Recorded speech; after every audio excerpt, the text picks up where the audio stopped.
The moment Maggie Rourke stepped off the stagecoach in Caldwell, Kansas, in the spring of 1879, a gust of wind snatched her hat clean off her head and sent it rolling through the mud like it already knew she didn't belong there. She stood at the edge of the main street with one battered trunk, a reticule containing $42.16, and the kind of stubborn jaw that comes from having nothing left to lose. The town smelled like horse dung and fresh-cut lumber. A saloon across the road was already loud with men, though the afternoon sun hadn't even reached the horizon yet. Two dogs fought over something in the alley beside the feed store.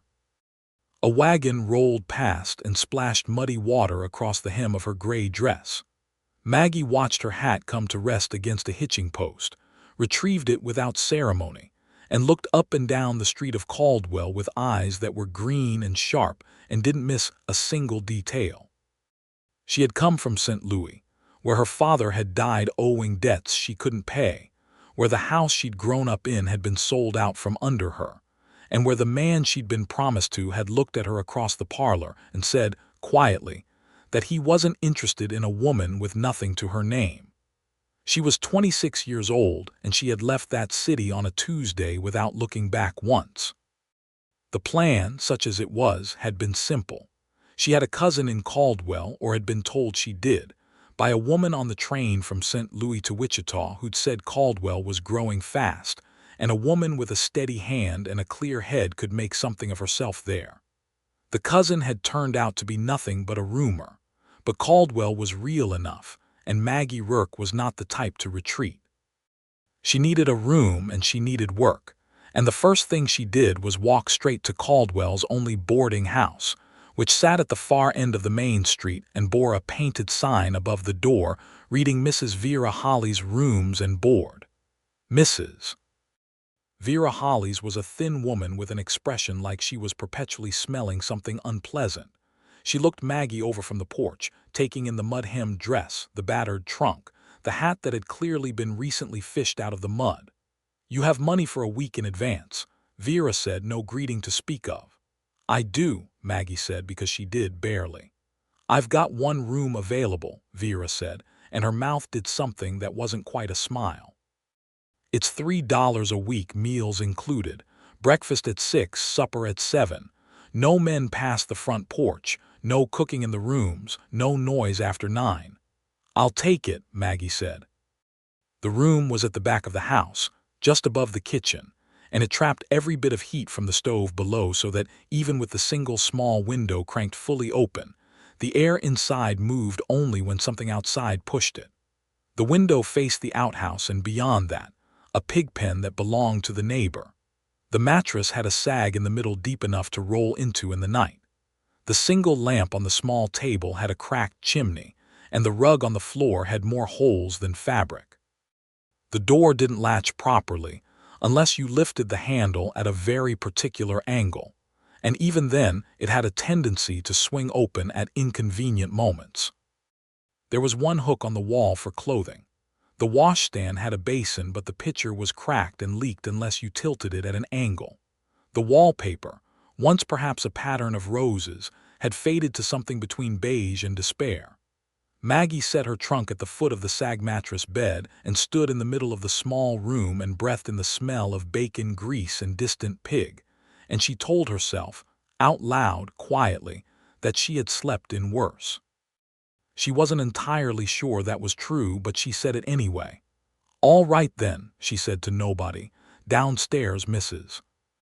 Holly's was already telling the other boarders, 2 traveling salesmen and a widow named Edna Crane who had the front room with the morning light, that the new tenant had come with nothing and would probably be gone by the weekend. Maggie, passing through the narrow hall with her jaw set and her spine straight, heard every word. She didn't say anything. She went to the kitchen and asked where she might find work in town, and Mrs. Holly's, with the particular satisfaction of someone doing the minimum required by civility, told her that Dunbar's general store sometimes needed help, and that the hotel restaurant sometimes needed a woman to wash dishes. Her tone made it clear she considered both options appropriate for Maggie's station. Maggie walked to Dunbar's general store the next morning at 7:30 and presented herself to the owner, a heavy-set man named Pete Dunbar, with a handshake firm enough to make him blink. She told him she could keep accounts, manage inventory, handle customers with grace or efficiency depending on what they required, and that she was available immediately. Pete Dunbar looked at her for a long moment, scratched the back of his neck, and said he'd think on it. She asked him when she should come back for his answer. He said tomorrow. She said she'd be there at 8.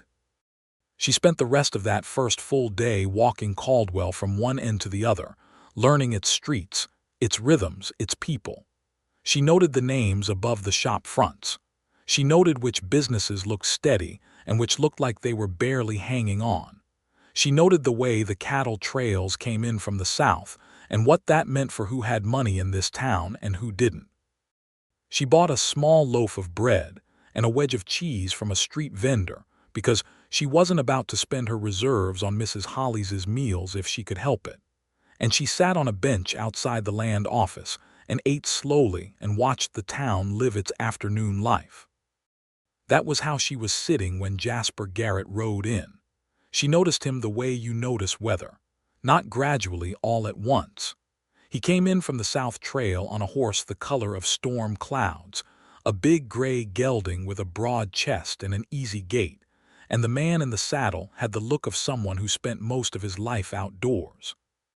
He was broad through the shoulders and lean through the middle, with a jaw dark with a few days of stubble and dark hair that curled slightly at the ends beneath the brim of a well-worn hat. He was somewhere in his early 30s. He moved like someone who was tired, but was accustomed to being tired and had made his peace with it. He pulled up outside the land office, the very building Maggie was sitting in front of, and dismounted in one smooth motion, looping the reins around the hitching post with the practiced ease of a man who had done it 10,000 times. He was close enough that Maggie could see the dust on his coat and the crease of exhaustion around his eyes. He glanced at her. Just a glance, brief and polite, the kind of look you give a stranger when proximity requires acknowledgement and nothing more. "Afternoon," he said. "Afternoon," she said. He went inside the land office. She finished her cheese. She didn't think about him particularly after that. She had too much else to think about. Pete Dunbar gave her the job the next morning, true to his word. 8 hours a day, 6 days a week, managing the store counter and the back accounts for a wage that was modest but honest. She started that same morning, and by noon she had reorganized the ledger, identified 3 outstanding accounts that had been misfiled, and charmed 2 difficult customers into buying more than they'd planned. Pete Dunbar watched this from the doorway of his back room with an expression of mild bewilderment and the satisfaction of a man who had made a good decision accidentally. The second night at the boarding house, the pipe beneath Maggie's window began to leak, not the washstand pitcher, but an actual pipe in the wall, which wept a slow and steady trickle of water down the inside plaster in a way that made the room smell of mildew on top of everything else. Maggie reported it to Mrs. Hollis, who said she'd send for someone to look at it. No one came. The third morning, Maggie woke up to find that the wall beside the window had bloomed a dark patch of damp that hadn't been there before, and that the rug was spongy in the corner nearest the exterior wall. She had also, by this point, discovered that the other boarders, the 2 salesmen, who rotated through on different weeks, and Edna Crane were served their meals at the big table in the dining room, while Maggie was told the kitchen table was where she'd take her meals, because Mrs. Hollis said the dining room was full. The dining room sat 6 comfortably and held 3 people. Maggie sat in the kitchen, alone, beside the stove that made the room above it a furnace, and ate breakfast and supper in the company of nothing but the sound of conversation drifting from the other room. She did not complain. She ate quickly and efficiently and went about her business. But she was not stupid, and she was not blind, and she understood very well what was being communicated by the hot small room and the kitchen table and the dripping wall. It was on the third evening, sitting on the front step of the boarding house in the last of the day's light because the room was too hot to bear before midnight, that she encountered Jasper Garrett again. He was walking down the far side of the street with a man she didn't know, a shorter fellow with a red beard who seemed to be doing most of the talking. Jasper Garrett was half listening, his attention drifting the way a man's does when his mind is on a dozen things at once. He glanced across the street as people do, and for just a moment his eyes landed on Maggie sitting on the boarding house step.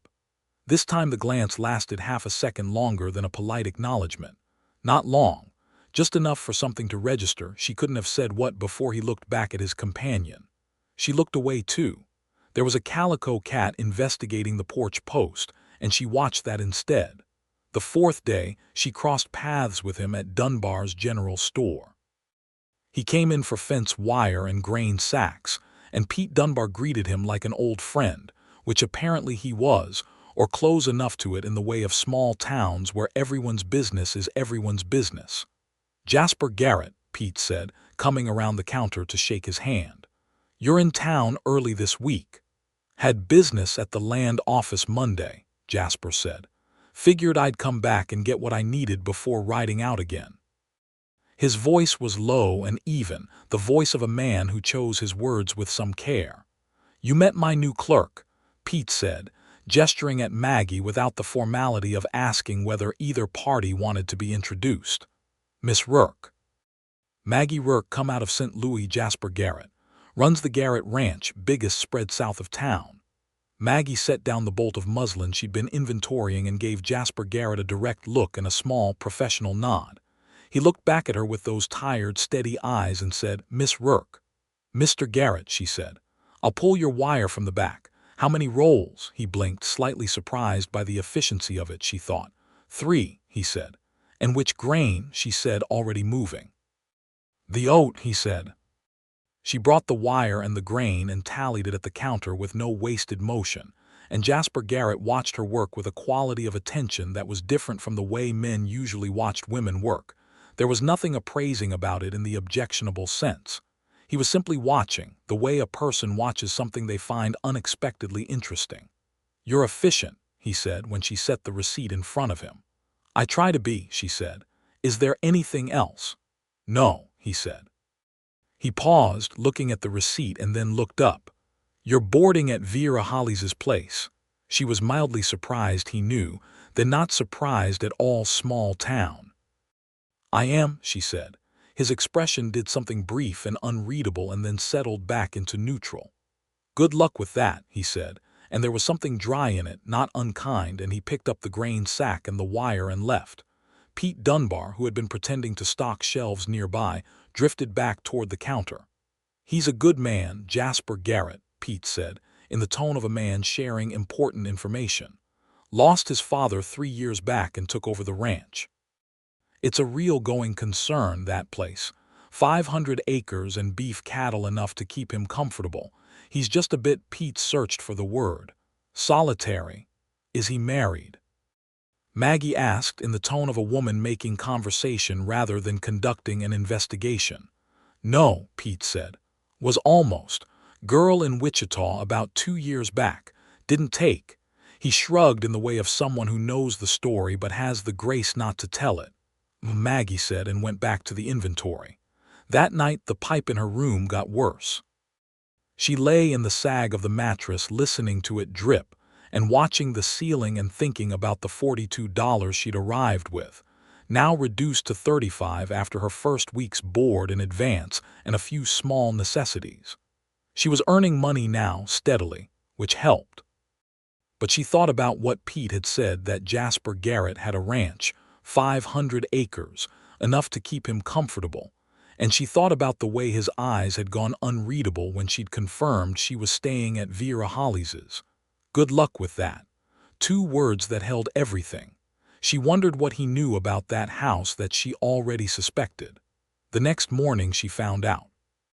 Edna Crane, the widow in the front room, a soft-faced woman of about 50 with a kind disposition that had survived a hard life, caught Maggie in the hallway before breakfast and lowered her voice to the register of shared confidence. "I want you to know," Edna said, "that I have had words with Vera about your room. The room above the kitchen is not fit for a person, and I have said so.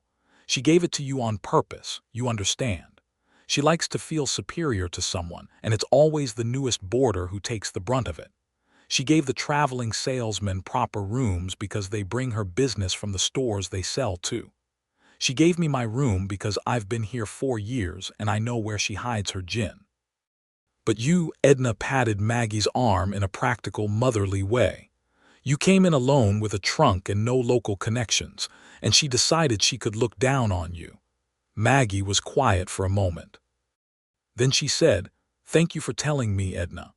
"What I'm telling you," Edna said more directly, "is that you needn't stay somewhere that treats you poorly.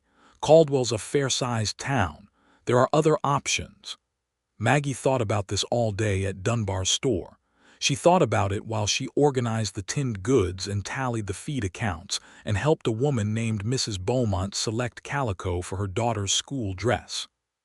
She thought about the $35 and the modest weekly wage, and the fact that she was, by any practical measure, managing tolerably well in a situation that would have crumbled a less determined woman.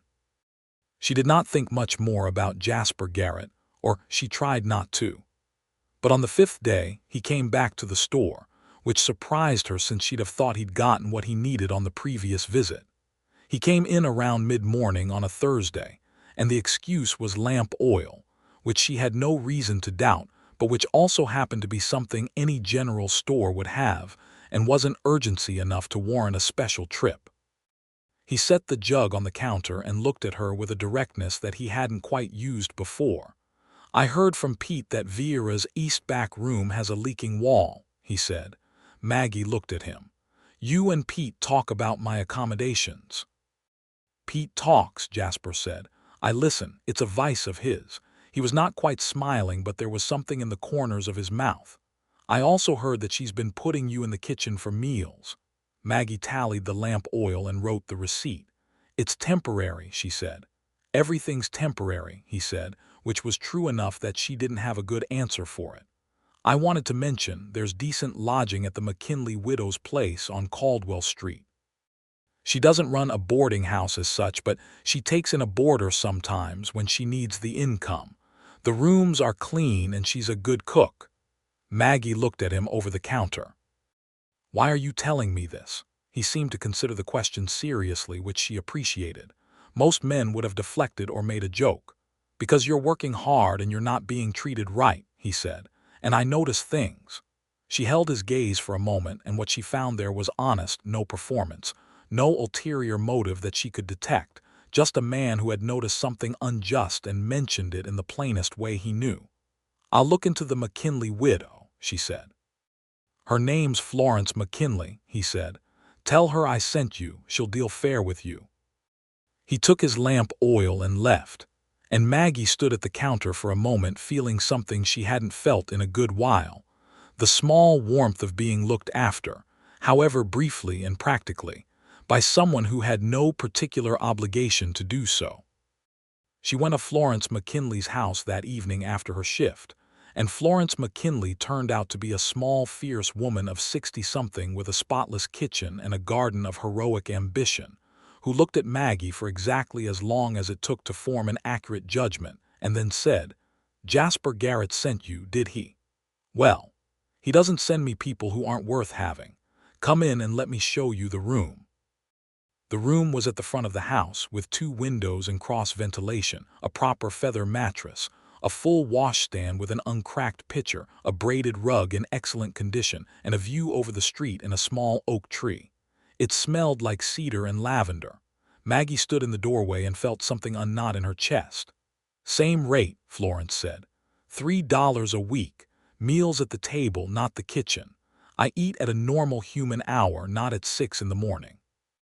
And I don't take to nonsense, but I don't dish it out either." "I'll take it," Maggie said, and this time she meant it the way a person means a thing they've waited for. She went back to the boarding house and collected her trunk that same evening. Mrs. Vera Holly stood in the doorway and watched with a pinched expression and said that Maggie hadn't given proper notice and would forfeit a day's board for it. Maggie set $3 on the front hall table, which was fair, and picked up her trunk. Mrs. Holly said something pointed about women who thought themselves above their station. Maggie paused at the door and looked back. "Mrs. Holly's," she said, in a voice that was entirely level and not particularly loud. "The room above your kitchen has a leaking wall, a broken lamp chimney, a door that doesn't latch, and it smells like your neighbor's pigs. I paid what I owed. Good evening." She walked out and felt the evening air hit her face and breathed it in all the way to the bottom of her lungs. Jasper Garrett was, at that exact moment, sitting on the bench outside the land office across the street, the same bench where Maggie had been sitting when he'd first ridden into town. He had papers in his hand, and he had apparently been doing something requiring thought, but he had looked up at the sound of the boarding house door opening, and he watched as Maggie walked down the front steps with her trunk and didn't look back once. She didn't see him until she was nearly across the street, and when she did, she stopped. "The McKinley room," she said. His face did a quiet, complicated thing. "It suits you," he said. "I'm headed there now," she said. "Thank you." "Don't thank me," he said. "Just take care of yourself." It was not a romantic thing to say. It was the most practical thing a person could say. But the way he said it with that low, even voice and those tired, honest eyes made it feel like something more than practicality. She nodded and walked on, and he watched her go, and the papers in his hands remained unread for a good while after that. The days that followed had their own shape. Maggie settled into Florence McKinley's house with the contentment of a woman who had stopped tolerating and started living, however modestly. She walked to Dunbar's store each morning. She worked well and steadily. She came home in the evenings to Florence's table and Florence's company, which proved to be excellent company, sharp and funny, and full of the kind of hard-won wisdom that comes from outliving most of the people you love and building a life from what's left. Florence talked about Jasper Garrett sometimes, unprompted, in the way of someone sharing background information on a subject she thought might be relevant. "He was a good boy," Florence said one evening over supper. "Her pot roast was extraordinary, and he's a good man. Harder than he used to be, maybe, but men get hard when they carry too much alone for too long. His father, Martin Garrett, was a stubborn old man who built that ranch on pure will and left Jasper with a beautiful piece of land and a mountain of debt that Jasper has spent 3 years working himself half to death to clear." "Is the debt cleared?" Maggie asked, in what she hoped was the casual tone of someone asking about weather patterns. Florence gave her a look that said she wasn't fooled. "Largely," Florence said. "He had a good cattle drive last fall. One more season and he'll be fully clear if the beef market holds." Maggie ate her pot roast and said, "He seems like a man who carries things quietly." "That he does," Florence said. "Too quietly, some would say." She passed the bread basket. "He comes to town about once a week, usually Thursday or Friday, for supplies and such." Maggie accepted the bread and said nothing further about Jasper Garrett that evening, but she noticed that she was more aware than she'd like to be of the approach of Thursday. He came in on a Friday that week, and it was raining. Not the quick summer kind of rain that blows through and clears, but the steady, determined kind that sets in and stays. He came into Dunbar's store shaking water from his hat brim, and Maggie was behind the counter going over the weekly accounts, and he stopped in the doorway and she looked up, and for a moment neither of them said anything. Then Pete Dunbar appeared from the back loudly, and the moment passed. Jasper bought what he needed. This time it was genuinely necessary things, she could tell by the list, and she noticed he'd written it out in a clear, careful hand. And while she was tallying his items, he said, without looking up from examining a tin of tobacco, "Are you managing all right here? Generally?" "I'm managing well," she said. "Florence McKinley has a cat named General Sherman who sleeps on my feet, and I've decided to consider this a positive development." He looked up at that, genuinely surprised into something like a smile, and the smile transformed his face enough that she had to look back at the accounts to keep her own expression properly arranged. "General Sherman," he said. "He earned the name," she said. "He's conquered every room in the house and accepts no resistance." He laughed, brief and genuine, a sound that seemed to surprise him as much as it surprised her. "How's the work going?" he said, settling back into the more comfortable territory of practical things. "Well," she said. "Pete's accounts were a disaster before I arrived. No offense to Pete. Pete knows his goods and his customers," Jasper said. "Numbers were never his strength. I've reorganized the ledger and found 3 outstanding debts that had fallen through the cracks and recovered 2 of them already," she said, which Pete was pleased about. "You're good at this," he said, and it wasn't flattery, it was an observation, and she liked it much better for that. "I'm good at seeing what needs doing and doing it," she said. "I've always been that way." He was quiet for a moment, and then he said, carefully, the way a man says something he's considered before speaking, "Where are you from?" Before St. Louis. She told him born in Ohio, moved to St. Louis as a girl, grew up in her father's haberdashery, kept his books from the time she was 16. She told him about her father's illness and the debts and the house, efficiently and without drama, the way she told things when she'd already made her peace with them. He listened without interrupting, which was its own kind of quality in a person. "And the man," he said when she finished. "Pete mentioned, Pete talks," she said, deliberately echoing his own words back to him. He acknowledged this with a slight incline of his head. "I shouldn't have asked." "No, it's all right," she said. "He was a man I'd known a long time, and I'd thought we'd understood each other. When I had nothing, it turned out we hadn't understood each other at all. It was instructive." "I'm sorry," he said. "I'm not," she said. "Not anymore." She handed him the receipt. "You're instructed that your fence account is overdue, by the way. That's from Pete, not from me." He took the receipt, and something in his expression had shifted to something warmer and more open than it usually was. "I'll settle it," he said. "Pete will appreciate it," she said. He paid the fence account on the spot. Over the following 10 days, their exchanges at the store became something she found herself looking forward to, which was a thing she examined carefully in the quiet of Florence McKinley's comfortable front room at night, while General Sherman lay across her feet, and the oil lamp cast its warm light, and the nighttime sounds of Caldwell settled into something peaceful.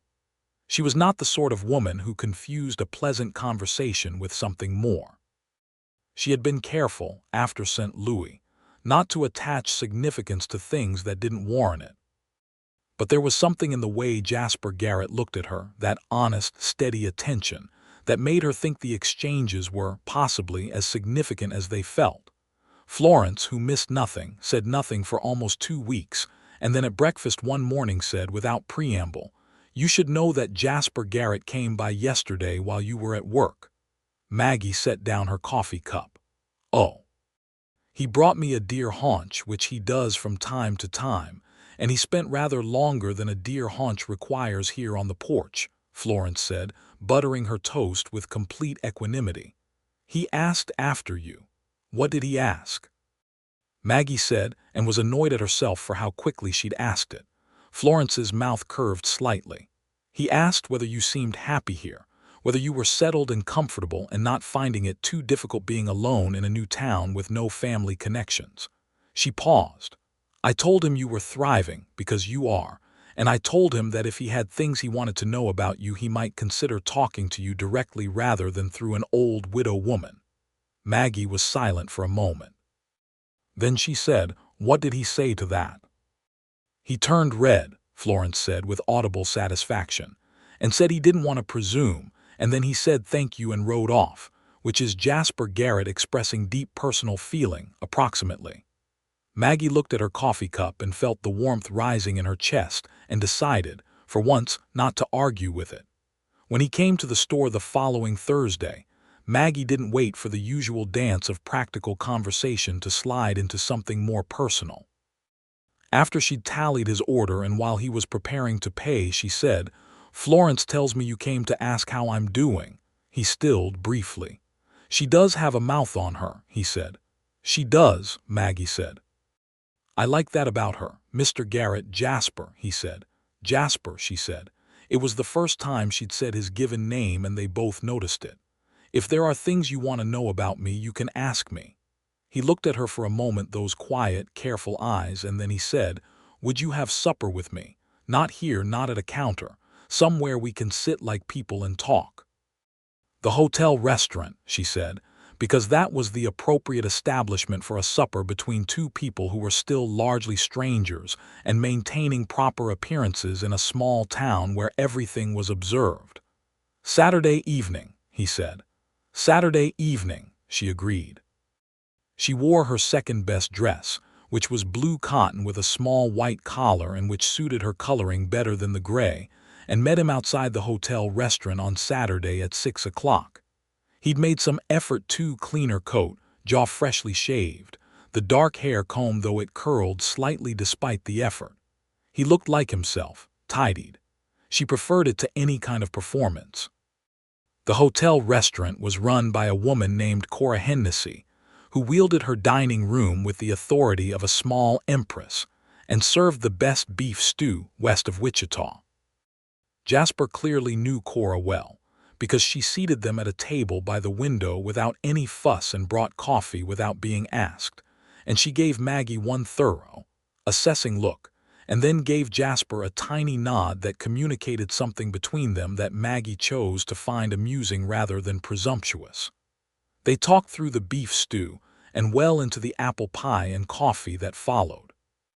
He told her about the ranch, how his father had built it from nothing, starting with 200 acres and 40 head of beef cattle in 1861, adding land slowly through careful work and occasionally lucky timing, until it was 512 acres and a proper working spread with a main house, a bunkhouse, a barn, an orchard, and more work than two men could handle. He'd come back from 2 years in Wichita, where he'd been trying to learn cattle trade on the commercial side when his father took ill, and he'd stayed and taken over and hadn't left since. "Do you regret it?" she asked. "The years in Wichita," he thought about it honestly. "I regret not coming home sooner," he said. While my father was still well enough to say the things that don't get said, he looked at the table briefly and then back at her. "I don't regret the learning. I was angry at him for a long time before I left. He was a hard man, not cruel but hard. He had a way of making you feel that nothing you did was quite enough." She was quiet, understanding this from a different angle. "My father was the opposite," she said. "Everything I did was wonderful, which sounds better than it was. It meant I didn't learn to doubt myself, which has some value. But it also meant I trusted everyone the way he trusted everyone, and that has costs. The man in St. Louis," he said. "And the creditors who were too polite to my father while he borrowed from them, and the bank that smiled until it was time not to," she said. "But I think I'd rather have been over-trusting and learned than under-trusting and safe." He looked at her in that particular way. She was coming to recognize the way he looked when he was reassessing something, updating some picture he'd had. "You're a remarkable woman," he said, and said it so straightforwardly that it didn't feel like flattery, just a statement of observed fact.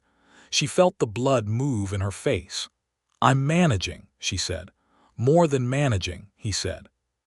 They walked back along the main street after supper because the evening was warm, and the sky over Caldwell was tremendous with stars in the way of the open plains, where there's nothing to block the sky for miles in any direction. They walked without touching, properly, side by side, and talked about smaller things. General Sherman's recent conquest of Florence's parlor armchair, the particular challenges of the dry goods trade, the quality of Cora Hennessy's apple pie relative to all other apple pie. At the gate of Florence McKinley's house, he stopped and turned to face her, and the streetlight from the oil lamp at the corner caught his features in warm amber. "I'd like to do this again," he said. "If you're willing." She held his gaze. "I'm willing," she said. He nodded. He seemed to want to say something more and to be working out how. "I know you've only been in Caldwell a short while," he said, "and I don't want to be the kind of person who rushes things or Jasper," she said. "Have supper with me again. We'll see what comes of it." He looked at her and the tired lines around his eyes softened. "Yes," he said. "All right." She went inside and climbed the stairs to her front room with the cross ventilation and the view of the oak tree and the cat named General Sherman, who came and investigated her skirts with territorial thoroughness. And she sat on the edge of the bed and pressed her fingers to her cheeks, which were warm.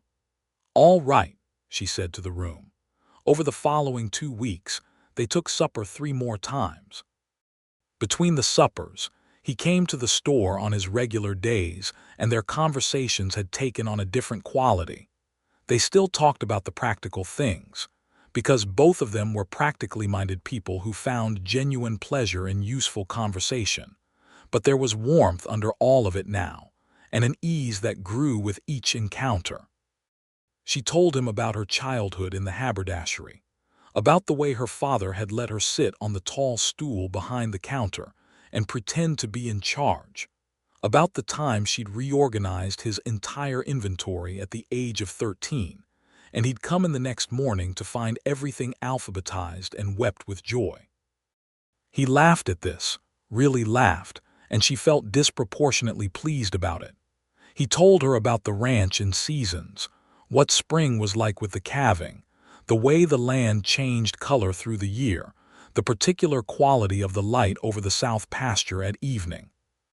He talked about the land the way some people talk about people they love, with detail and attention and a note of something almost vulnerable beneath the words, as though the land was one of the few things he allowed himself to be openly attached to. "I'd like to see it sometime," she said on the 3rd supper. He looked at her with those quiet eyes and said, "I'd like to show you." The invitation came properly, through Florence McKinley as chaperone, which was appropriate and also probably Florence's own design, because Florence arrived at supper one evening and announced that Jasper had written to ask if they'd both care to come to the ranch for Sunday dinner, and she had accepted on both their behalves because she said Maggie would have spent too long thinking about it. "I would not have," Maggie said. "You would have," Florence said. Maggie thought about it. "All right," she said. "Perhaps."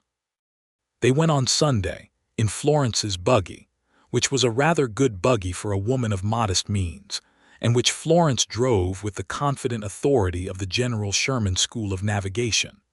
The drive south from Caldwell took about 40 minutes on the trail, and the land opened up around them the way plains land does, growing larger and quieter and more extraordinary as the town fell away behind. The Garrett Ranch announced itself first with a line of cottonwood trees along a creek bed, and then with a good wooden fence in decent repair, and then with a gate with the ranch name burned into the crosspiece, and then with the ranch itself. It was not a grand operation in the stylized sense. It wasn't the enormous cattle empire of dime novels. It was something better, a working ranch that had been built by hands that knew what they were doing and cared about the result. The main house was a solid 2-story timber frame structure, painted white once and weathered to a handsome silver white now, with a porch across the front and green shutters at the windows. The barn was large and well kept, its red paint fresh. The corral held 6 horses of excellent quality. The orchard, apple and cherry, ran along the south side of the house, and it was in early leaf, the branches just beginning their season's work. Maggie stood in the yard and looked at all of it and felt something complicated move through her. It was beautiful, not in a showpiece way but in the way of a thing that was exactly what it was supposed to be. Jasper was there in the yard to meet them, and with him was his hired hand and foreman, a Mexican man named Emilio Vargas, who had been with the ranch since Jasper's father's time, and who greeted Florence with warmth and Maggie with a kind of careful consideration that she recognized as the assessment of someone who cared about the person she was visiting. "You keep good horses," Maggie said to Jasper, because she did know horses, having grown up in a city but ridden since she was small with an uncle in Ohio. "That gray's Cloud," Jasper said, nodding toward the storm-colored gelding she'd first noticed him riding. "He's been with me 8 years, best horse I've ever had." She went to the fence and held out her hand, and Cloud came to it with the trust of a well-kept horse, and she let him take her scent and then scratched the place between his ears, and she could feel Jasper watching this. Dinner was in the ranch kitchen, which was large and warm and smelled of the beef roast that had been in the oven since morning. Emilio's wife, Pillar, had helped with the cooking. She and Emilio lived in the foreman's cottage, which sat at the edge of the orchard, and Pillar was a compact, dark-eyed woman who cooked with a confident hand and assessed Maggie with the same care her husband had shown, but came to a positive conclusion more quickly. They ate around the big kitchen table, and the conversation was easy and wide-ranging, and at some point in the afternoon, Maggie found herself walking with Jasper through the orchard, while Florence and Pillar remained at the table with coffee and their own conversation, which they clearly preferred to chaperoning. The orchard was quiet in the way that land away from towns is quiet, full of sound, birds and wind and the creak of branches, but underneath it a deep quiet that cities never have. "Tell me about the debt," she said, because she had been thinking about it since Florence had told her, and because she was not a woman who circled things when she could approach them directly. He looked at her sideways. "What do you know about it?" "That your father left it and you've been working to clear it. That you're nearly there." She paused. "Florence talks." "She does," he said, without the dryness of before. He was quiet for a moment, walking. "Father borrowed against the ranch to expand the herd in the early 70s when beef prices were high. Then the prices dropped and he borrowed more to cover the difference and expand again, betting they'd go back up. Some of it paid off. Some of it didn't. When he died, the debt was about $6,000. She absorbed this. In 1879, $6,000 was a significant amount. And now, under $1,000, he said. "I'll clear it before winter if this year's drive goes well."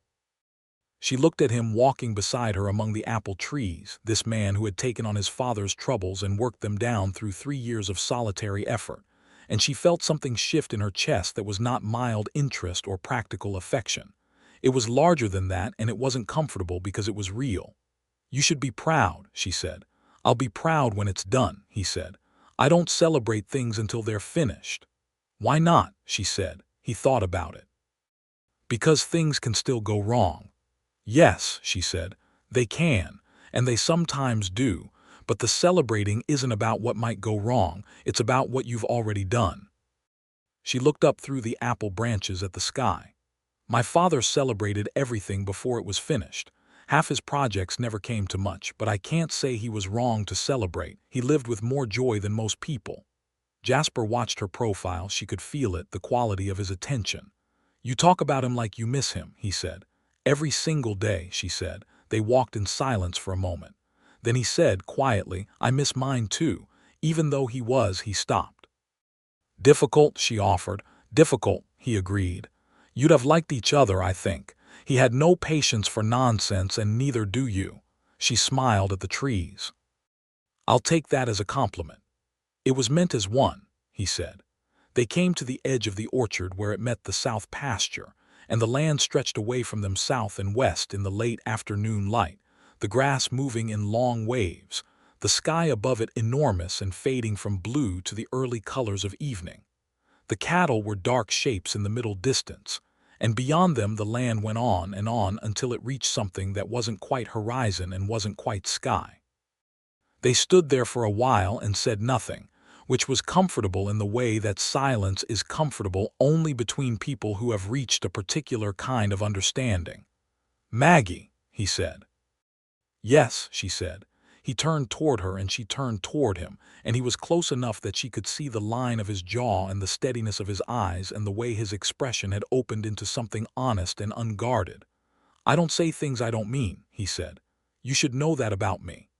"I know that about you," she said. "Then you know that what I'm going to say is true," he said. "I haven't felt," he stopped, gathered himself.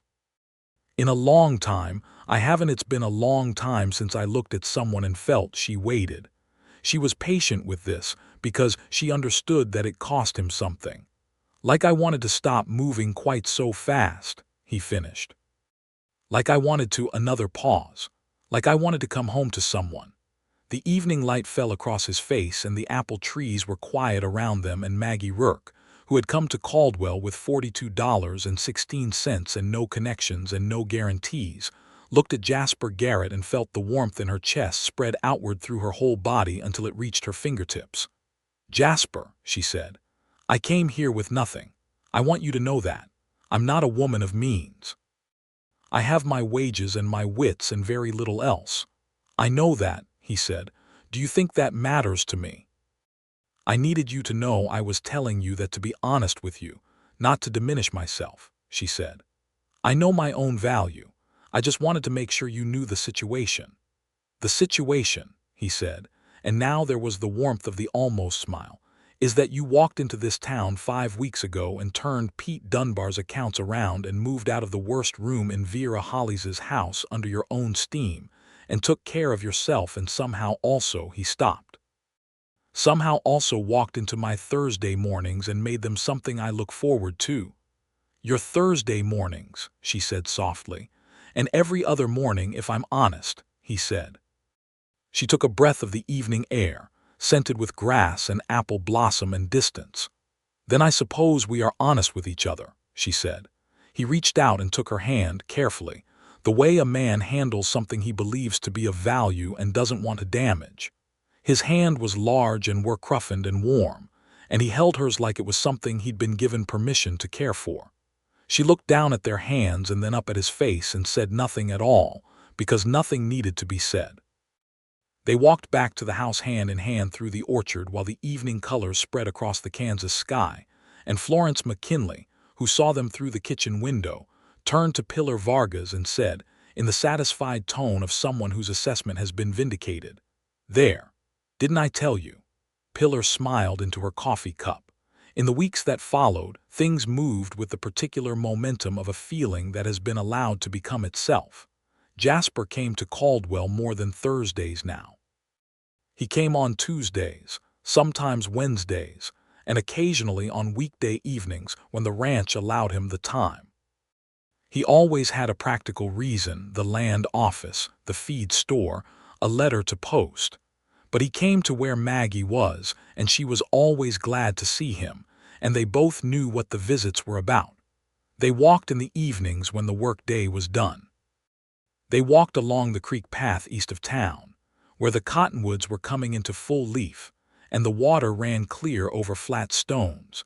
And they talked the way people talk when they are learning the full shape of another person, stories that go back to childhood, opinions about things that seem small and turn out to be large, silences that are easy and tell you as much as the words. He brought her a book one Wednesday, a novel he'd found in the land office waiting area, left by some traveler, a copy of Anna Karenina that was missing its first 20 pages but otherwise intact. "I thought you might like it," he said, presenting it with the diffident care of a man who wasn't certain whether a gift was appropriate but had done it anyway. She held it and turned it over in her hands. "A missing 20 pages," she said. "I can reconstruct them from imagination if required," he said. She laughed, and he smiled, and they were both aware of how natural it was. She brought him pie from Florence's kitchen one Thursday. Florence had made an excess of gooseberry pie, and pressed a portion on Maggie with the transparent suggestion that she might find a use for it. Maggie brought it wrapped in cloth to the store, and set it on the counter when he came in and said, "Florence's gooseberry," and watched his face light up with genuine pleasure in a way that made something in her chest go soft and warm. "I haven't had Florence's gooseberry pie in years," he said, and looked at her. "Tell her thank you. Tell her yourself," Maggie said. "You could come to supper sometime." He came to supper 2 days later, and Florence was magnificent at table, and General Sherman walked over his boots and then settled at his feet as though he'd been doing so for years. And Jasper sat at Florence McKinley's table and ate the pot roast and the gooseberry pie, and talked and laughed and looked at Maggie across the table with those quiet, honest eyes that no longer held quite as much tiredness in them as they had when she'd first arrived. She noticed this. She noticed it specifically because it seemed important, the way the lines around his eyes had eased, the way the set of his shoulders had changed from the careful brace of a man carrying something to something more open, more at ease. She had done some of that, she thought. She had done some of that, and it made her feel something she hadn't felt since the haberdashery in St. Louis with her father counting the days take by lamplight. She felt like she belonged somewhere. It was Pete Dunbar who first put it into plain-spoken words, in the way of someone who has watched a thing develop and has a very limited capacity for watching things develop without commenting on them. He said it on a Friday morning when Jasper had been in the store the previous 2 days running and had stayed talking longer than fence wire and lamp oil and grain could really account for. "You two are going to get married," Pete said to Maggie, in the matter-of-fact tone of someone making an observation about the weather. Maggie, who was organizing the bolt fabric, did not look up. "Pete," she said. "I'm just saying what everyone's saying," Pete said. "What is everyone saying specifically?" she said. "That Jasper Garrett has been in this town more days this month than in any previous month combined going back 3 years, and that he looks—" Pete searched for the word. "What?" she said. "Happy," Pete said, as though this was the most remarkable of all possible things. "The man looks happy, Maggie. I've known him 15 years and I can count on one hand the times he's looked genuinely happy." She put down the bolt fabric and looked at Pete Dunbar, who was pink in the face with the effort of being this direct. "Pete," she said, "tend to your shelves." "Yes, ma'am," he said and retreated, but she thought about it the rest of the day with a warm and private feeling. On a Saturday in late May, Jasper came to Florence's house not to take supper or to walk in the evening but in the afternoon, and he came to the front door properly and asked to speak with Maggie. And Florence, who had no doubt been expecting this and had probably been counting down, showed him into the sitting room, and then left with exaggerated casualness to attend to something in the garden that didn't need attending to. Maggie sat across from him in the sitting room, with General Sherman conducting his usual inspection of the situation from the armchair, and looked at Jasper's face and saw that he had the expression of a man who has rehearsed something and is now not sure any of the rehearsal was the right preparation. "I haven't done this well before," he said without preamble. "Saying what I mean about this kind of thing. I'm better with fence wire and grain sacks," she said gently. He exhaled. "Yes." He looked at his hands for a moment and then at her. "I want to ask you to be my wife," he said plainly, the way he said everything plain. "I know it's been a short time. I know you came here to make your own way and I'm not." He stopped. "I'm not asking you to give up anything. I'm asking you to take something. The ranch," and he paused, "and me, whatever I'm worth." She sat very still. "Maggie," he said when she didn't speak immediately. "I know I'm not a man who's easy to know. I've been told I'm closed off and difficult." "You're not difficult," she said. "You're careful. There's a difference." She leaned forward slightly. "Jasper, the ranch is beautiful and the land is extraordinary and the kitchen smells like everything a home should smell like. But I need you to know that's not." "I know it's not," he said. "I know you don't need the ranch. I know you'd find your way with or without it. That's part of why I'm asking." "Because I don't need it," she said. "Because you're the kind of person who would know what to do with it," he said, and there was something almost odd in the words, the expression of a man who has found something he hadn't known he was looking for. "Because you're the kind of person who looks at a thing and sees what it could be, and because this ranch," he stopped. "This ranch needs someone who sees it the way it deserves to be seen. The way I see it. I've been alone here 3 years, Maggie, and I've kept it going, and I've cleared most of the debt, and I've done all of it by myself, and I'm not." His voice was steady, but something in it was bare and honest in a way she recognized as costing him something. "I'm not meant to do it alone. I don't think anyone is." The room was very quiet. "Jasper," she said, "ask me properly." He looked at her. Then he said, "Will you marry me, Maggie Rourke?" She looked at this man, this careful, solitary, hard-working man with the quiet eyes and the honest voice and the ranch in the south pasture light, and the habit of noticing injustice and doing something practical about it, and she said, "Yes." He exhaled, and the exhale held 3 years of solitude and all the careful, alone weight of them, releasing. He reached across the distance between their chairs and took her hand again, as he had in the orchard, with the same care. And this time there was something different in it, something that was not the beginning of a question but the beginning of an answer. Florence McKinley came back from her non-existent garden errand approximately 4 minutes later with a suspicious lack of surprise, and pressed them both to coffee and her opinion on wedding dates, which she had apparently been developing privately for some time. They were married in June. The ceremony was at the Caldwell Methodist Church, a small white building that held the occasion with appropriate dignity, and the gathering was modest but real. Florence McKinley in her good blue dress, Pete Dunbar and his wife Caroline in the pew behind Florence, Emilio and Pilar Vargas driving in from the ranch, a handful of Caldwell residents who had come to know Maggie in her weeks at the store. Cora Hennessy from the hotel restaurant came and brought a cake, because she said no wedding in Caldwell was going without a proper cake while she was alive to prevent it. Jasper stood at the front of the church in his best coat, which was dark blue and fit him well, and watched Maggie walk toward him on Florence's arm since she had no father to do the walking. And what was on his face was something that Pete Dunbar, watching from his pew with the watery eyes of a sentimental man who would deny this forever, thought was the most straightforwardly human expression he'd seen on the face of someone he'd known for 15 years.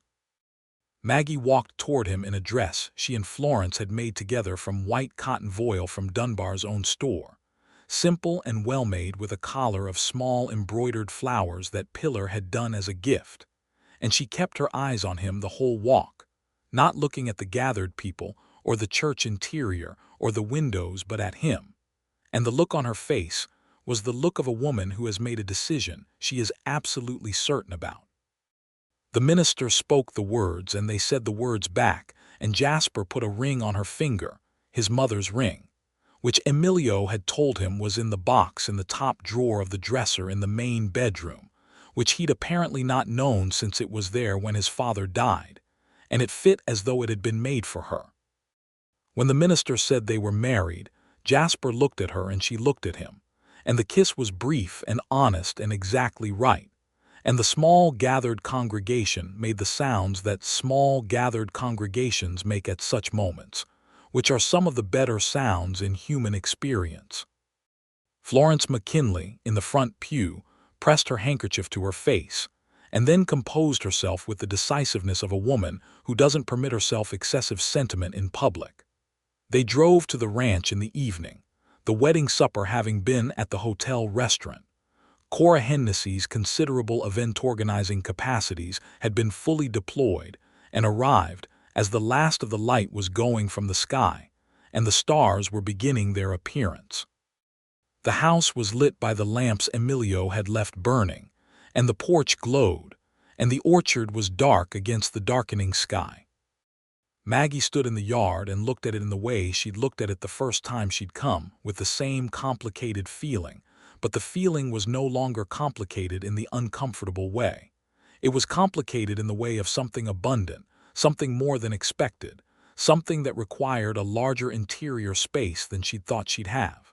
"Come inside," Jasper said quietly beside her. "In a moment," she said. She stood in the yard a little longer. The smell of the land was all around her, grass and earth, and the faint sweetness of the apple orchard, and the particular clean smell of a prairie evening. The cattle were somewhere in the dark of the south pasture. The horses moved in the corral with quiet sounds. She thought about her father, and the haberdashery, and the stool behind the counter where she'd sat as a small girl pretending to be in charge. She thought about St. Louis and the man who'd looked at her across the parlor and decided she wasn't worth the trouble. She thought about Vera Hollis's hot small room and the dripping wall and the kitchen table with its view of nothing. And she thought about a gray horse arriving in front of the land office and a man who glanced at her and looked away and didn't know, at that moment, what was coming. She thought about $42.16 and how you never know what a beginning really is until you've been living it for a while and can look back. "All right," she said, to nobody in particular, and then she took Jasper's hand and they went inside. The life that followed was not without its difficulties, because no life is, but it was built on honest ground, and that made the difference. The summer of 1879 was a good summer for the Garrett Ranch. The cattle came through the season well, and when the fall drive came, Jasper made his last payment on the old debt in October, and came home from Wichita that evening and told Maggie at the kitchen table, with a simplicity that was exactly right, "It's done." She poured whiskey into 2 glasses, a small indulgence she kept for occasions, and said, "Now celebrate." He looked at the glass and then at her, and the smile that came was full and unguarded in a way that still had the power, after months of marriage, to take something from her. "Now celebrate," he agreed.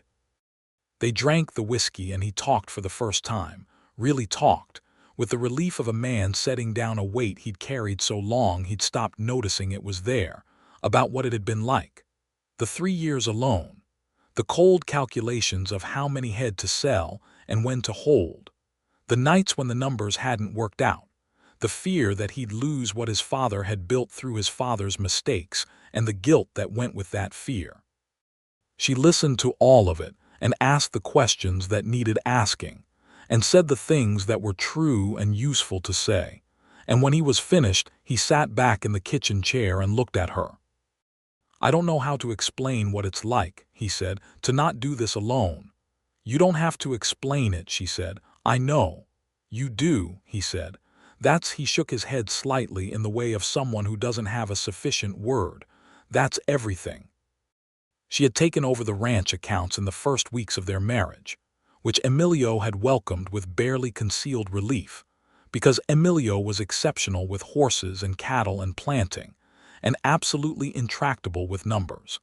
And Maggie had reorganized the ranch ledger in the same systematic way she'd reorganized Dunbar's store accounts.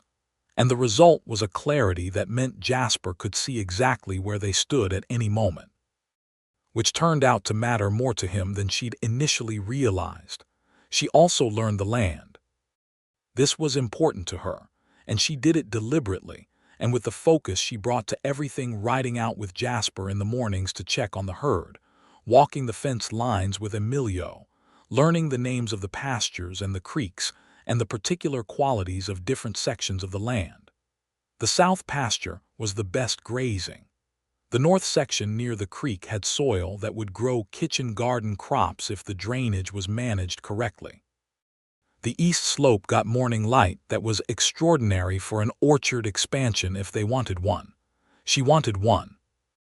The kitchen garden was her first project, and it was ambitious in the way her projects tended to be, not impractically ambitious, but the kind of ambitious that looks at what a thing could reasonably be and then works toward it. By August, she had established vegetable beds along the north side of the house that were producing more than 2 people and Emilio and Pillar could eat, and she was selling the excess at Dunbar's store, which pleased Pete, and had begun plans for a proper root cellar. "You never stop," Jasper said one evening, watching her at the kitchen table with the garden plans spread in front of her. "I stop," she said, looking up. "Stop quite well when there's a reason to stop." "When is there a reason?" he said. "When it's evening and the work is done and someone is looking at me like that," she said. He came and leaned over the table and looked at the plans, and she was aware of his warmth and the smell of him, outdoors and honest. "The root cellar," he said. "You'll need Emilio for the foundation." "I've already talked to Emilio," she said. He looked sideways at her. "Of course you have. He suggested a design improvement," she said. "He's done this before. His family's cellar in Sonora was apparently remarkable." "Emilio's family," he said, with genuine warmth. "He doesn't talk much about them." "He talks to me about them sometimes," she said. "In the mornings when we check the east fence, he misses them." Jasper was quiet for a moment. He started. "Ask him about them," she said. "He'd like that." He nodded. This was something she'd come to understand about him. He wasn't unaware of the people around him. He simply needed occasionally to be pointed at things, the way a very capable person sometimes misses what's immediate because they're managing what's large. He did ask Emilio the next day, and she heard about it that evening. How Emilio had talked for half an hour about his brothers in Sonora and his mother's cooking and the particular quality of the light in the valley where he'd grown up, and how he'd looked, Jasper said, like a man who'd been holding something for a long time and had been handed somewhere to put it. "You're very good," Jasper said. At noticing people. I learned from my father, she said. He thought people were the most interesting thing in any room. They usually are, he said. She loved him. She was sure of this by August in the way she was sure of things she'd thought through from every angle and found to hold. It wasn't the sudden certainty of a lightning strike, though there had been lightning strike moments. The evening light in the orchard, his voice when he'd said he wasn't meant to do it alone. It was built, the way the best things are built, from specific accumulated moments that added up to something comprehensive. She loved the way he listened. She loved the way he cared for things, the ranch, the horses, the land, the people who depended on him, with a consistent, unpraising attention that was more valuable than grand gestures. She loved that he said what he meant and meant what he said and had no capacity for performance. She loved his laugh, which was still rare enough that when it came it felt like a gift. She told him in August, on an evening when they were sitting on the porch after supper watching the stars appear, one of their established habits that needed no organizing or justification, just a comfortable shared occupation at the end of a day.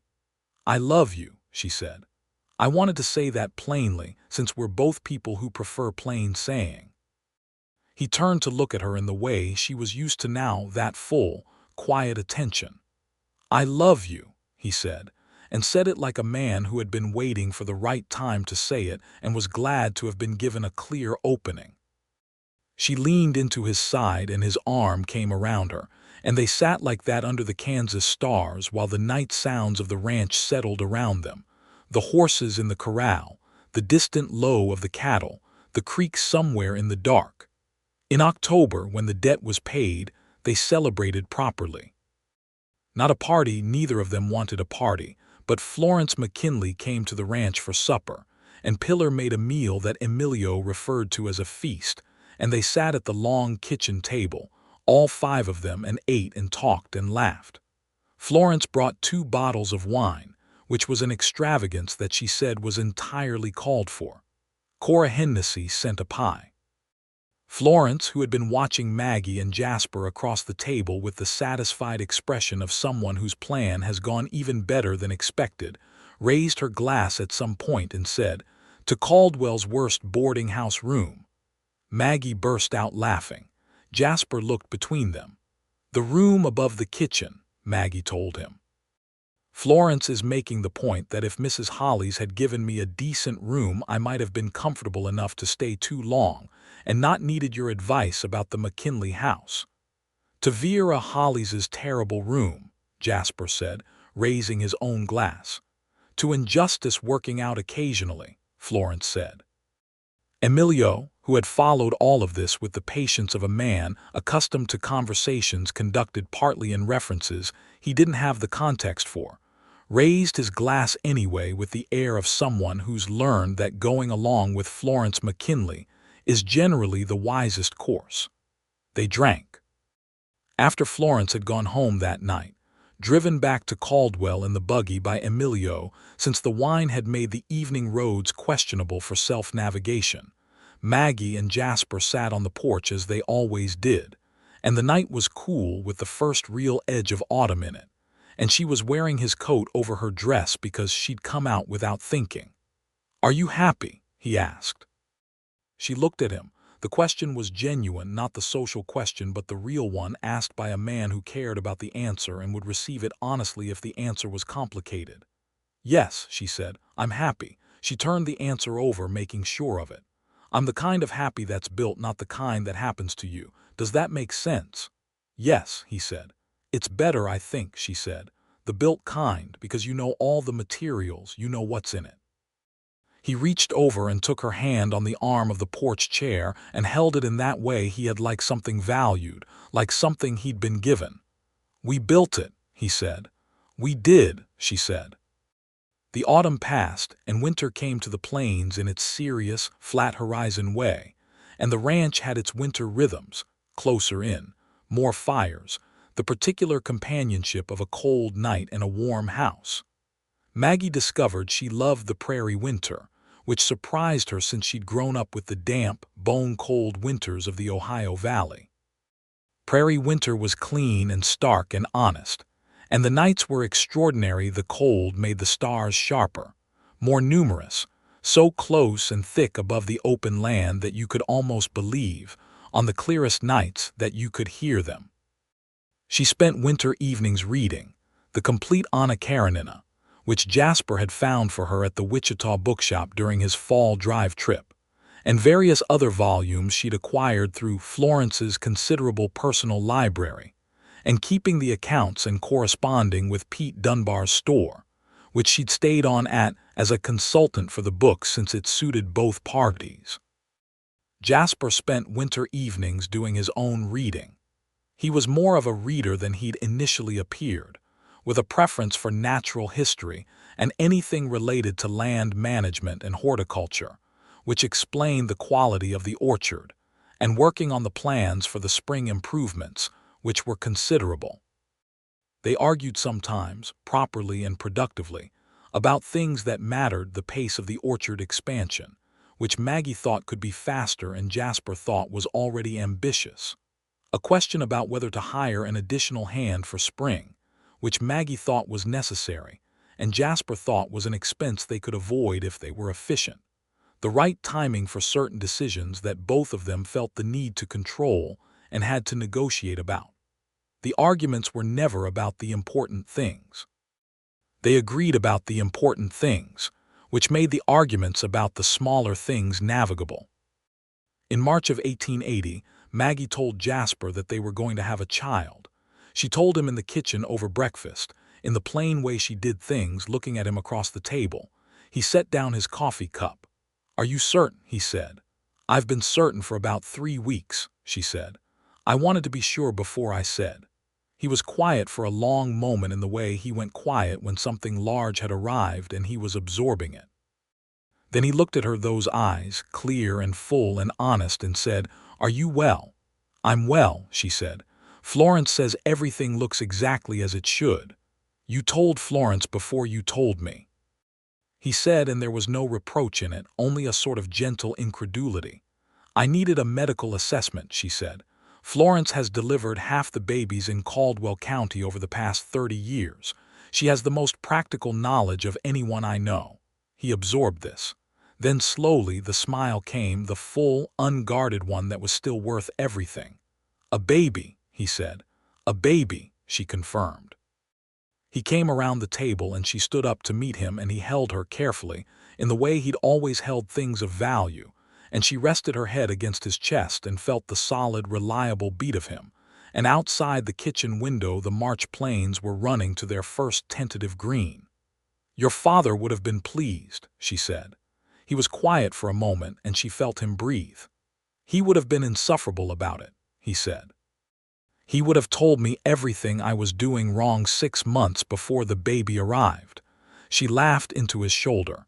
"He would have loved you, though," he said. "He would have pretended he was only tolerating you, and he would have told everyone in town you were the best thing to happen to this ranch." "High praise," she said. "The highest," he said. "From him."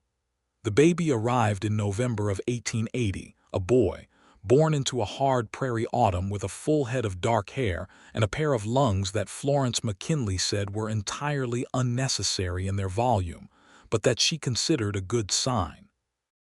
They named him Martin Thomas Garrett, the Martin for Jasper's father and the Thomas for Maggie's, and he was put in the world at approximately 3 in the morning, and introduced to it through the kitchen window of the ranch house, where the lamp was burning, and the stove was warm, and his father was sitting outside the bedroom door in a chair with his hands clasped, and his eyes closed, not praying exactly, but doing something in that direction, waiting. When Florence came out and told him he had a son, and that Maggie was well and exhausted and asking for him, Jasper Garrett stood up from the chair and went into the bedroom, and Florence McKinley had the grace to close the door behind him. The moment that followed was private, between a woman who had built her life from the reliable materials of her own courage and intelligence, and the love of a man who had learned to say the important things, and a man who had spent 3 years alone, carrying what was too heavy to carry alone, and had found the person who made it possible to set it down, and a baby who was brand new and had opinions about everything already. Jasper sat on the edge of the bed beside Maggie, who was pale with exhaustion and brighter than he'd ever seen her, and held his son and looked at him the way a person looks at something genuinely new, not with a frame of reference, just with full, open attention. "He looks like your father," Maggie said from the pillow. Jasper looked at the small, crumpled face. "Poor boy," he said. She laughed quietly and then winced. "Don't make me laugh yet," she said. "Sorry," he said. He looked at her then over the baby's head. "Thank you," he said. "For what specifically?" she said. "For all of it," he said. "For coming here with nothing, and I didn't have nothing," she said. "I had $42.16. And considerable nerve," he said. "Considerable nerve," she agreed, "which I still have." "I know," he said. "I'm counting on it." She reached out and put her hand against his face, the way you touch someone when you're looking at them and looking isn't quite enough. He turned his face into her palm briefly, a gesture she'd never seen him make before, and it struck her as one of the most intimate things she'd ever witnessed. "We're all right," she said. "We are," he said. Martin Thomas Garrett grew into the ranch with the easy propriety of a child who has been given a home that suits him. He was dark-haired like his father and green-eyed like his mother, and opinionated from the beginning, which Emilio said with great satisfaction was the influence of both parents in equal measure. He was fearless around horses from the time he could walk, which caused his parents some number of anxious moments and a great deal of pride, and he followed Emilio around the ranch with the devotion of a small shadow, and by the time he was 3, he could name every horse in the corral, and had a particular relationship with Cloud that included extended one-sided conversations that Cloud appeared to find interesting. In the spring of 1883, when Martin was 2.5 and conducting his comprehensive investigation of all the world's interesting features, Maggie told Jasper at breakfast over coffee, in the kitchen, in the plain way she did things, that there would be another one arriving in the autumn. Jasper received this news with the experience of a man who had been through the process once and was thus both less terrified and more aware of what it involved, and the expression on his face combined both things in a way she found entirely endearing. "Are you well?" he said, because this was always his first question. "I am well," she said. "Florence says." "Florence knows already," he said. "Florence was here yesterday," she said. "She noticed before I told her, which I was going to do this morning anyway." "Florence is somewhat alarming," he said. "Florence is extraordinary," she said. He smiled. "She is," he said. The second child was a girl, born in October of 1883 with red hair that came from somewhere in Maggie's family that wasn't immediately traceable, and a personality of such decisive clarity that Florence said within the first 20 minutes that this one was going to be a great deal of work in the best possible way.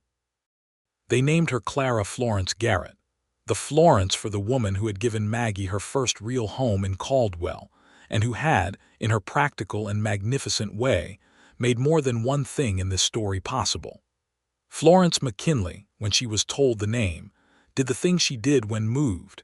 She composed herself rapidly and said something brisk and practical, and then went to look at something in the garden for a little while. When she came back, her eyes were only slightly red, and she denied this absolutely. Martin received Clara with the assessment of a 3-year-old who has been told about a thing and is now looking at the thing and finding the reality is different from the description. He looked at her carefully for a long moment and said, "She's very small." "You were small too," Jasper said. Martin considered this. "I'm not small now," he said. "No," Jasper agreed. "You're not." Martin accepted Clara on these terms, and once she was old enough to be interesting, which in his estimation took about 8 months, became the kind of brother who teaches everything. How to touch the horses correctly, the names of all the pastures, the best locations for birds' nests in the orchard, with a thoroughness that would have done credit to a professional educator. By 1885, the Garrett Ranch was a different thing from what it had been when Maggie arrived in Caldwell with her battered trunk. Not different in character. It was still the honest, hardworking spread that Jasper's father had built, and Jasper had maintained through difficulty and determination. But different in scope and in feeling. The kitchen garden had become a substantial operation. The root cellar was excellent, Emilio said proudly, because he had applied his Sonoran principles to its construction, and it was the finest in the county. The orchard had been expanded by 12 trees over 4 years, and the spring blossom was thick enough now that you could stand in the middle of it and smell nothing but flowers. The ranch house had been added to a proper parlor now, extended from the original structure, with good windows and bookshelves that held the accumulated reading of 2 people with serious reading habits, and a settee that General Sherman, who had moved to the ranch from Florence's house with the pragmatic authority of a cat who knows where conditions are optimal, had claimed as his own. The bunkhouse had been improved, and 2 additional hands hired good men. A young fellow named Wesley from Georgia who was 22 and learning ranching with genuine talent, and an older man called John Bright, a former trail driver of about 50 who had a methodical competence and a dry humor that Jasper appreciated. The ranch had 12 full-time working horses now and a herd of over 200 beef cattle, and the operation was, by any standard, genuinely prosperous. Emilio and Pillar had expanded their cottage, and Pillar had planted her own garden that was, Maggie thought privately, even better than hers, a fact she acknowledged openly, and that Pillar received with the grace of a woman who knows her own skills. In the spring of 1885, on an evening that had the quality of a gift, warm enough for the porch but not hot, the sky doing something spectacular above the south pasture in pinks and golds that reflected off the creek and made the whole landscape glow. Jasper and Maggie sat on the porch after supper while Martin played in the yard with Wesley, who was teaching him to throw a rope. And Clara slept inside with the pragmatic efficiency of a 20-month-old who ran at full capacity until she stopped. General Sherman was on the porch rail, as he often was in good weather, conducting his survey of the territory with half-closed eyes. Maggie had a letter in her hand from Pete Dunbar, who had written to say that his wife's health was improving and that the store accounts were excellent and that Caldwell was growing, and had she heard that Vera Hollies had closed her boarding house and moved to live with her sister in Topeka.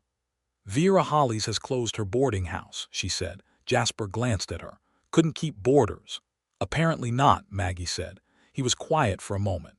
Do you feel vindicated? She considered this seriously. I feel something, she said.